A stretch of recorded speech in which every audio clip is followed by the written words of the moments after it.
बिस्मिल्लाहिर्रहमानिर्रहीम।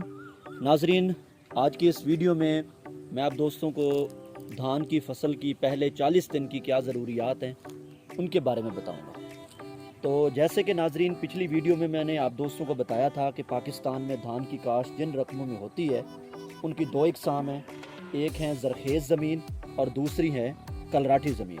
ज़रखेज़ ज़मीन में तो बिजाई के वक्त 2 बोरी DAP, 1 बोरी SOP, आधी बोरी यूरिया आपने कद्दू के वक्त डालनी है।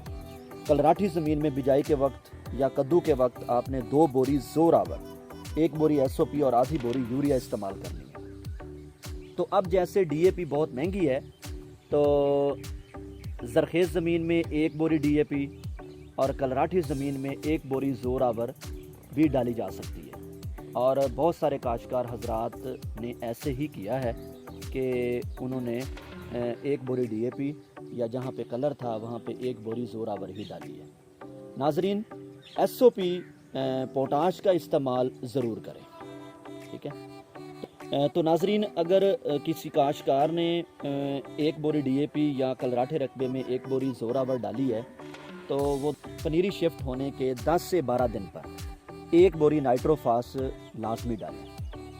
1 बोरी नाइट्रोफास और 10 से 12 दिन पे 1 बोरी यूरिया और 6 किलोग्राम 33% जिंक इस्तेमाल करें। अगर काश्त बासमती की है तो 10 दिन पर सिर्फ नाइट्रोफास डालें। 1 बोरी 10 से 12 दिन पर 1 बोरी नाइट्रोफास ही डालें। तो नाजरीन, धान की 8 दिन बाद जब धान की उम्र 20 दिन हो चुकी है तो आधी बोरी यूरिया और 2 किलोग्राम सल्फर 80% इस्तेमाल करें।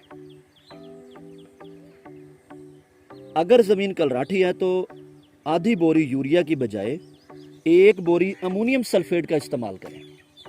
इसकी वजह यह है कि यह तेज़ाबी खाद है जो कि ज़मीन की pH को कम करने के साथ साथ बेहतर तरीके से नाइट्रोजन पौधे को देगी।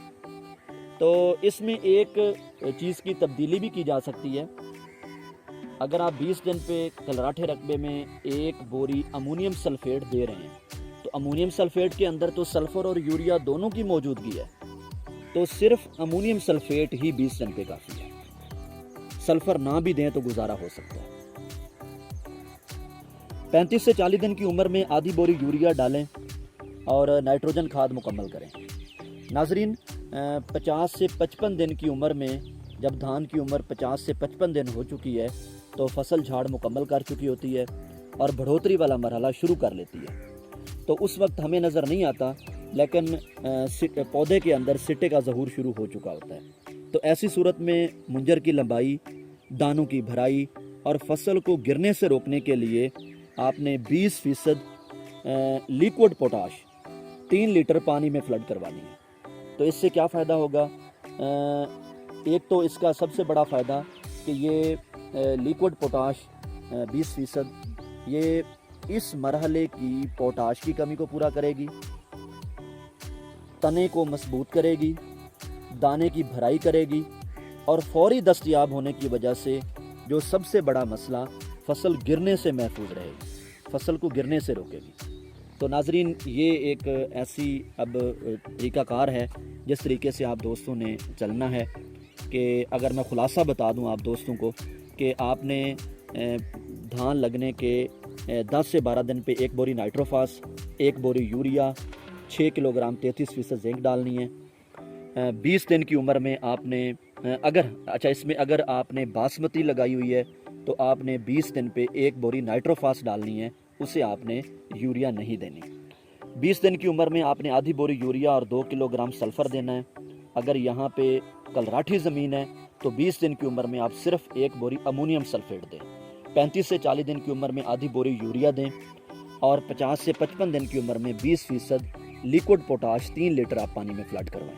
तो इससे ना सिर्फ धान की मजबूत बुनियाद होगी बल्कि पहले 40 दिन की इसकी ज़रूरियात पूरी होने से इसका मजबूत झाड़ बनने से पैदावार में यकीनी इजाफा होगा। बहुत शुक्रिया। अल्लाह हाफ़िज़।